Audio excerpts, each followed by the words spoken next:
Well, progressive leaders are attempting to shift the blame now for the high price of gasoline away from President Biden and now onto the oil companies. Watch this.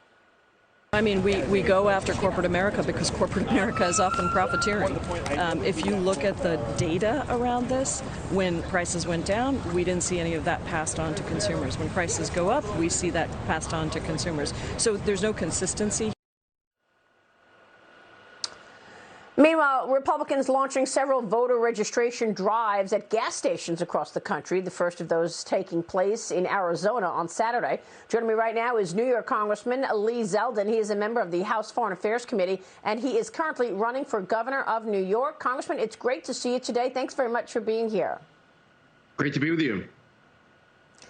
So the oil industry executives are invited to the White House today to talk to the administration about the high price of gasoline. You could only imagine what they're going to say, given that soundbite we just heard from one member of the squad. They are blaming profiteering of the oil companies for this price. Your thoughts?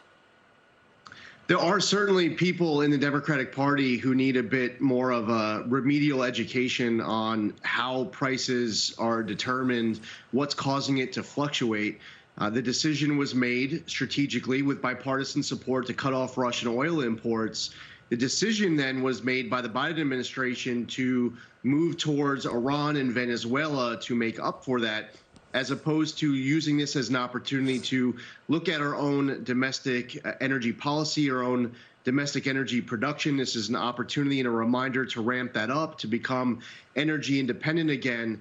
There's a lot to talk about at the table of ways that the United States internally within our own resources can be tapping safely into supplies that would help drive down energy costs, create jobs. It would allow us to be energy independent, physically secure, economically more secure. So we should, one, do that remedial education for anyone at the table who needs it, and two, is get to this next step of tapping into our own supply. So, Congressman, look, Governor Cuomo also cut out any ideas of drilling in New York. He was against it. You're running for the governor of New York. You've got that issue. You've got crime rates that are skyrocketing, COVID mandates, all major issues in the race this year. The state GOP picked you to be its nominee. Tell me about the campaign and where your priorities are. The campaign's going great. A poll came out a week ago that actually has us up by 1.5 points over Kathy Hochul. We're confident that we have a strategy and plan to actually win this race. We're not in this race to come in second. With regards to the conversation we're just having on energy supply, you're right. Andrew Cuomo banned this safe extraction of natural gas. We sit here in New York on the Marcellus Shale, on the Utica Shale. We have other states tapping into this same shale for their own supply. We as a state can become energy independent and drive down costs and revitalize communities. Crime is certainly a top issue here in the state. There's a strong drive to repeal cashless bail, to fire district attorneys like Alvin Bragg, who refuse to enforce the law. Mama bears who prioritize their son and daughter's education above party loyalty might have been voting Democrat in the past, but they don't like the message that's coming out, discouraging them from being as involved as possible in their son and daughter's education. We have the issues on our side.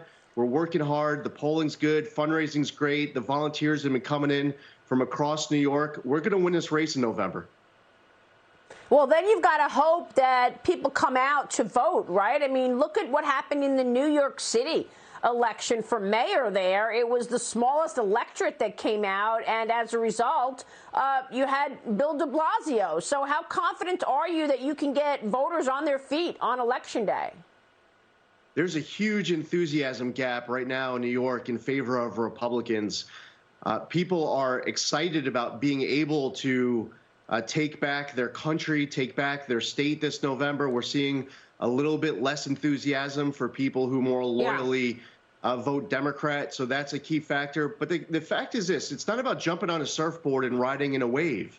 It's about, for the next 7.5 months, working hard, taking nothing for granted, all in everywhere. Everyone who's tuning in from across America, if you care about your country, your local government, You can't just expect everybody else to do the hard work. You got to participate. Here in New York, we're seeing a lot of enthusiasm and activism that very much works to our favor. Yeah, you know who else is tuning in? The former governor, Andrew Cuomo. Apparently, he's telling people he's open to running again for governor. If he's back in the race, what does that mean for you? Listen, selfishly, it helps. The margin of victory only increases with Andrew Cuomo on a third-party line this November. Unselfishly, he should be as far away from politics as possible, and he's lucky that he's not inside of a prison cell right now. All right, Congressman, we will leave it there. Lee Zeldin, it's great to see you this morning. Thank you, sir. We'll be watching this exciting race in New York. Congressman, good to see you. Thank you, sir. We'll be right back.